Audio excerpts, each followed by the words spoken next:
Ladies and gentlemen, we're back here with the one and only Margaret Lane, who is the owner of the Sweet Shop, and her son Brandon, right? Good, good, good. Glad to have you here, and I'm here to tell you, this is the first time. I'm meeting you all and everything, but I'll tell you what, you all have impressed me. Now, because we were getting ready to talk about this before the camera started rolling, but now I can speak on this. One of the things that we talk about, I talk to a lot of businesses about, is professionalism, excellence. Always, anything that you do, you want to do it in excellence. Yes, is it going to take a little bit more work? Yes, it is. But that's the impression that you have to give, because you know what, you're competing against a lot of other businesses also just to get the business. But one of the things I noticed when you all came and got this is, and you may not can see it, as clear, but hopefully I'm trying to put this up a little bit. This is professionalism right here. This is very professional. Thank you. This is very, very professional. You have your name, you have your face right here, and you have, the biggest thing is you have what you're doing. Margaret Lane, please tell everybody what you do, about your business. Okay, my business is located downtown Greensboro here, and what we do is specialize in homemade pound cakes. It is a recipe that's 66 years old. It was my mother's recipe from 1945, and her signature cake is a lemon pound cake. And so we took that and we branched it off into, I'm up to about 150 different varieties that I can do now of that pound cake. And we just bake them fresh. They're all kosher, of our kosher certification of the cakes, and the other items we do as far as truffles, bagels. We're working into doing some breads, but we do specialize into the pound cakes. And we bake them fresh every day on site. There's another thing, you can come in and smell the cakes cooking, and you can also come in and get them hot. You can get them on ice cream, you can get them with coffee. We kind of bake them any kind of way you want to get them, and they're served by the slice, by the half, or the whole. Wow. Yeah, you very glad I'm not your son, because Brandon over here, he looks very, he looks very slim and trim. If it was me, I'd be eating all this time. You have to fire me, I'm telling you right now. A lot of discipline. Is that right? Wow. Now, so you're telling us that it was a recipe from back in 1945. Back in 1945, here it is, 2012. That's a long time. And one of the things I'm thinking about is that back in 1945, when that was your grandmother, My mother. your mother, just think back, when she first made the cake, until, how that moment has affected this moment to where you are at right now, So, as you being the daughter, what motivated you to even open up a shop? To how did that idea even come about? Because I know you were eating the cakes, I know that. But what made you want to open up a shop and drag Brandon along with you, and to do that? What started that?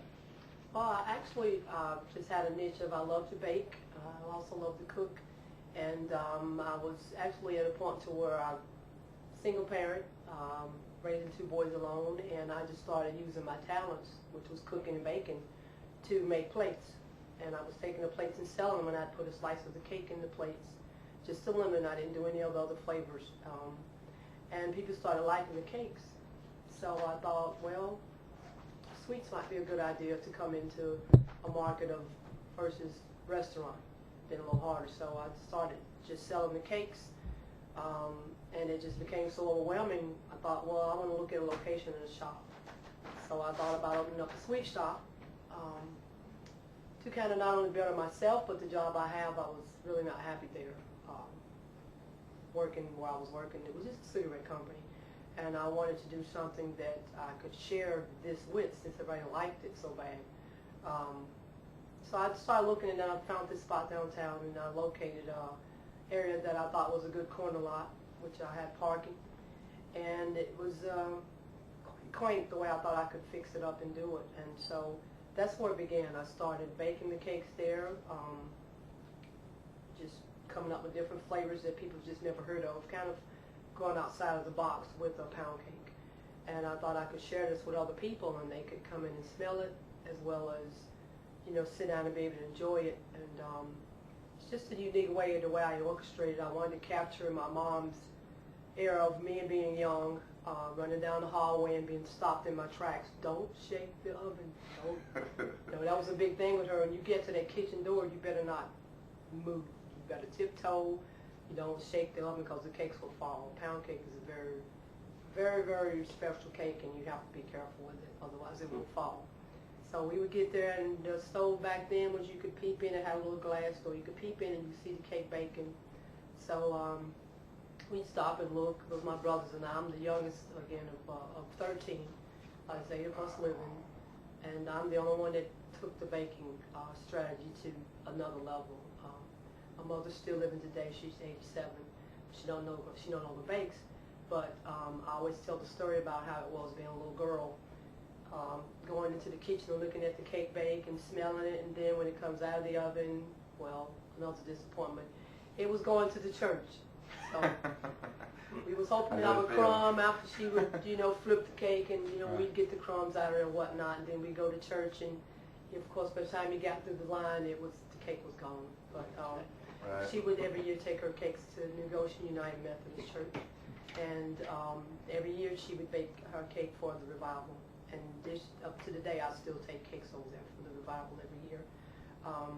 But that's where it originated from, so I just thought I would love to share that with other people on a bigger scale, to just share a good sweet, a good eat, and then a friendly atmosphere for people can come and go back in time a little bit, just to have an idea of coming to get a fresh made cake that is a kosher cake, that is made right there, that you really won't get anywhere else, I don't think, in Triad, some fresh made cake that's baked right there every day to serve you. So my sons, Brandon, I have another son, Anthony, who's not present, but we work hard to bring these cakes out to people every day. And people like Mr. Ray, whom you just spoke with. I know he eats, doesn't he? Is an Please interesting tell character. he eats, doesn't he? I'm going to tell you a little story Please about him. tell it. I've got to tell this story. Thank you. We were having some problems with our oven. You know, being in this business is new. You don't know the ups and downs of it, but we were having some problems with our oven, which sometimes we do. And this particular day, we had found a note on the door, and it read, "We came by to get some of your cake. You were closed," and my mouth was mad, and now my mouth won't speak to me. That was just hilarious to us. You know, I called my mother up and told her about it, and we just laughed. And then I told my son, we just telling everybody we knew that story, and that made our day because we were having a bad day. Right. So I called that number on there, and it was a service that he's doing with the tax, was company tax. I called that number and I asked to speak to the person. I said, someone left a note here on the door, and we just want to know who left that note. And he said, what I did. And then he started speaking and told me who he was. I said, well, you know what? That note was so funny that what we want to do is I want you to come and sign it. We're going to take your snapshot, and I'm going to frame it. We're going to put it right here up front where everybody can see it, because it is just a smile pleaser. It's just, someone said it about your cakes, and you just got it. Right. So he came down, and he was wearing this outfit that was, we're more of a black and white theme, an old 40s theme, the way the store is designed and set up. So he was wearing this old hat, and we wear these old hats in memory of my father, who passed 11 years ago. We always wear those old hats in memory of him, and he had on the hat, and I said, this is just perfect. Wow. So he grabbed one of the cakes and stood there in front of this old Coke machine we have at this place, and we snapped that shot, which is perfect. I should have brought it, but if you come in the sweet shop, you'll definitely see that snapshot. Is that right? And that signature and that note that he left framed right there. Wow. So Wow. it was just awesome. Dr. Ray's just everywhere, isn't he? He's just everywhere. You know, as you were talking, and Brandon, I'm gonna come to you just a second. And you know, as you were talking, one of the things one of the nuggets that I picked out of your conversation is that first off, you took something that you loved. You took something that you loved. And that's one of the biggest things that we can take from anything, is that sometimes we, for whatever reason, you know, choices we make and things like that, sometimes we forget that, you know, we should do something that we love, because really it's not the money, it's the mere fact that if we love what we do, that's what's going to keep us there. That's what's going to sustain us. You know, the money and all that, that'll come, you know, but it's what we love. And so many people that are watching right now are like, wow, I wish I could do something that I loved. So that's the first thing I got out of that. And then you said you took it to another level. You took an idea. You took something that you loved also, and you took it to another level. There are so many individuals that have something that they have something right now that they don't even realize that they can take to the next level. And you took it to the next level. And it's so many individuals that I talk to that says, well, Darnell, I can't do this. Well, Darnell, I can't do that. And then one of the things I like to do is I like to get out just a blank sheet of paper. And I'll say, okay, Tim, just list down, just put down some things, jot down some things that you can do. Just jot it down. And before you know it, like, wow, okay, I guess I can't do that. I guess I can't do that. I can do that. I can do that. Okay, now let's think about it. Let's think about it. Now, what can you do out of all that? What just pick out one thing out of that you would just say, you know what, I can do that every single day. Pick out that one thing. Okay, now let's take it to the next level. Now, taking it to the next level, what is that? What that is thought. To take anything to the next level, you got to think about it. That's right. You got to think about it. And so I appreciate that. I appreciate that. You took something that you love and you took it to the next level. Now, you have your son Brandon. You said you have another son too, right? Anthony. Understand the legacy that yourself, that your mom, in her own way, did for you. And now, in your own way, you're doing for your sons. That's tremendous. That is very, very tremendous. It's amazing how God, He orders our steps, right? Yes. And it's so amazing how when we are not in tune, you know, the steps are we really should be going here, but going there. But it's so amazing how through His grace, He brings us right back. Brings us right back. And Brandon, you know, it's to have your mother to hear that. What does that say to you? It just, I don't know. It's a very freeing and powerful thing to be able to do what you love in life and what you're passionate about, and you know, it speaks volumes just to see my own mother set that sort of example. You know, right. And it's one thing to say it, one thing to talk about it, but then to do it. You know, this was. Right.